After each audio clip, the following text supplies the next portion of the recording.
They called him Captain. He was the only man capable of quieting the volcanic intensity of Clayton Kershaw on the mound. Now, Austin Barnes, the emotional anchor of the Dodgers dynasty, is gone, swapped for a minor league contract with the New York Mets. This isn't merely a depth acquisition for the Mets, who already roster Francisco Alvarez and Luis Torrens. This is the official divorce of one of modern baseball's most critical batteries. Unlike A.J. Ellis, who predated the bolt of Kershaw's greatness, Barnes was Kershaw's contemporary, a true friend who understood the subtle mechanics of the ace's psyche. Barnes's unique brilliance lay in framing the devastating back foot slider that Kershaw throws to right-handed hitters, and perhaps more importantly, he was the sole figure on the field capable of settling a frustrated Kershaw. The statistics tell a compelling story about loyalty and performance. While Kershaw's ERA with Ellis behind the plate stood at a remarkable 9.7 and 2.3 with Grandal, it still remained excellent with Barnes at 6.6. Contrast that with Will Smith, 16, and Russell Martin, 33. Kershaw loved Barnes so much, he began calling him Captain, a nickname the humble Barnes initially hated, but which quickly stuck throughout the clubhouse.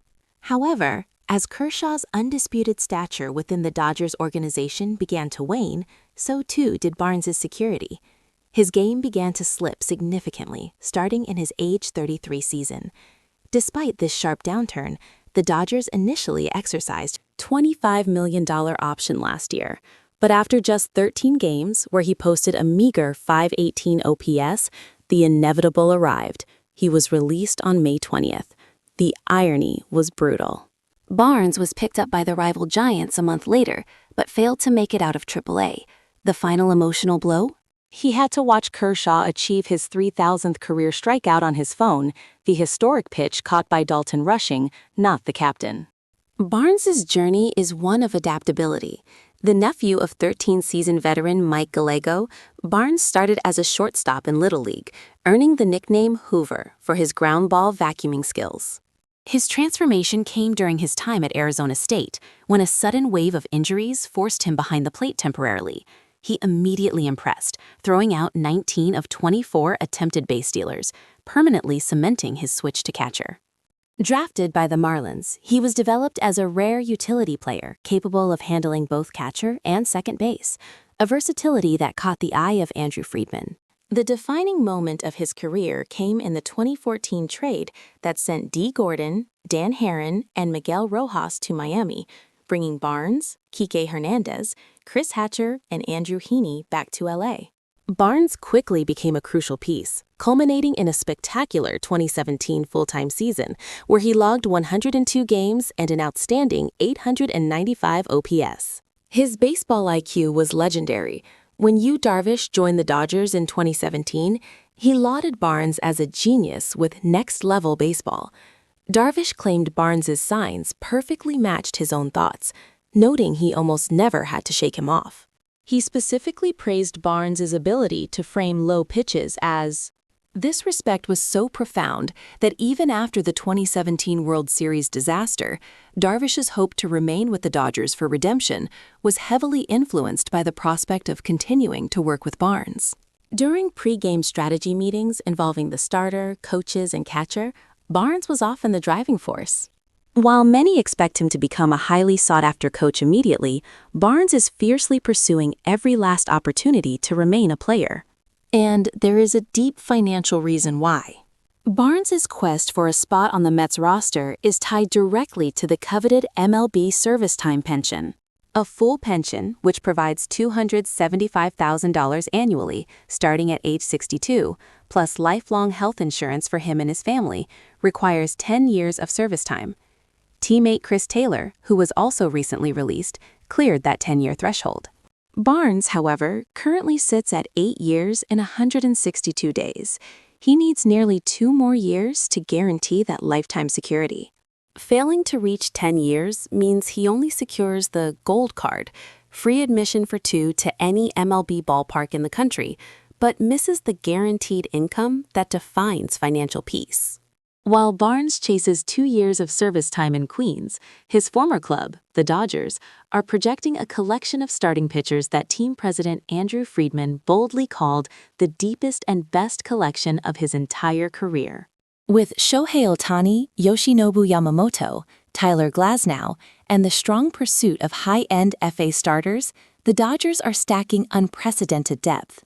Manager Dave Roberts has suggested that young pitcher Roki Sasaki, whom they view as a potential 5th or 6th starter, will need a left-breaking slider or curve to handle a full starting load. Friedman, however, argues that Sasaki's 2-pitch dominance worked in Japan and may simply need improved command, not necessarily an expanded arsenal. The goal is clear: utilize the immense depth, including young arms like Gavin Stone and Landon Knack, to give their frontline stars, especially Ohtani and Yamamoto, maximum rest following the pressures of the upcoming WBC. The WBC, however, remains a hotbed of logistical headaches.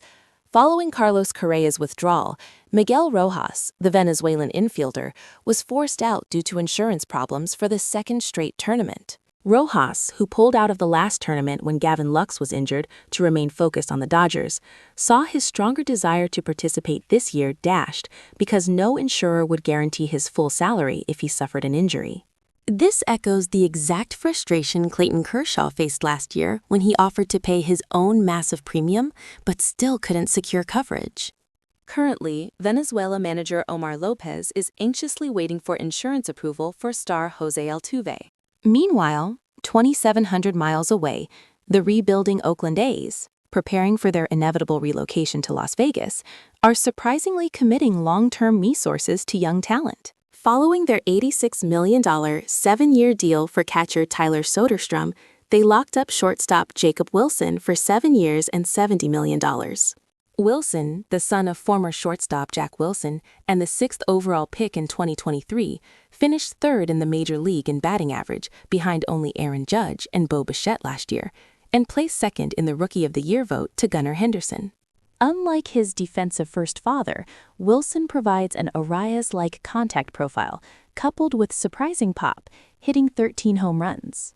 With Asteri Ruiz, Brent Rooker, Shea Langeliers, Soderstrom, and Wilson all extended, the next crucial target for Oakland remains the Rookie of the Year, Gunnar Henderson. As the A's quietly build for the desert, the free agent market remains strangely jammed at the top. While Bellinger, Bichette, and others have signed, Framber Valdez remains available.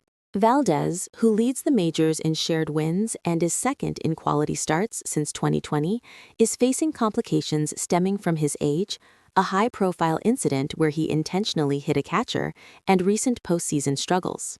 The Baltimore Orioles, led by former Houston executive Mike Elias, are considered the most likely destination, but specific negotiation details are non-existent. The Detroit Tigers, showing either sheer stubbornness or poor judgment, are also complicating the market. After their $8 million arbitration offer to Tarek Skubal is rejected, they submitted a retaliatory $19 million filing. This tight budget situation is limiting Detroit's ability to add pitching depth, especially if they end up paying a massive sum, perhaps $32 million, for Blake Snell. The legendary duo of Max Scherzer and Justin Verlander also remain unsigned. Verlander, given his previous relationship with GM Elias in Houston, is projected to land in Baltimore if they miss Valdez. Scherzer, prioritizing a World Series contender, has been linked heavily to the Giants, particularly because their new manager, Tony Vitello, developed Scherzer as his pitching coach during their time at the University of Missouri. The final flurry of moves saw the Astros acquire Taiwanese right-hander Kai Wei Teng from the Giants for a minor league catcher. Teng, who went 2-4 with a 3.7 ERA in 8 appearances last year, offers high strikeout potential. 8K/9, but struggles with control, 2BB/9. Houston, which plans to utilize a 6-man rotation, Brown, Javier, Imai, McCullers, Burrows, and Weiss, valued Tang's minor league options and his ability to serve as a long reliever. To make room, Houston DFA J.P. France, who, despite a breakout 1-16 season with a 8.3 ERA in 2023, is undergoing shoulder surgery and is unavailable for the start of the season. Finally, the Minnesota Twins are descending into chaos. 1 year after general manager Thad Levine departed, team president Derek Falvey is also leaving. Despite the Twins making the postseason 4 times in 6 years under their leadership, the situation has soured following last year's mid-season sell-off of key players. Chairman Paul Pohlad insists the separation is natural, but the instability underscores a fundamental failure to manage the transition and expectations of a small market contender. The Dodgers have built a $2 billion monster, but teams like the Twins and the A's are fracturing under the weight of financial disparity and market pressure. Next time, we dissect the $30 million arbitration offer that nobody saw coming and the league's response to the new age of baseball economics. You cannot afford to miss how the foundation of this league is beginning to shake. Stay tuned.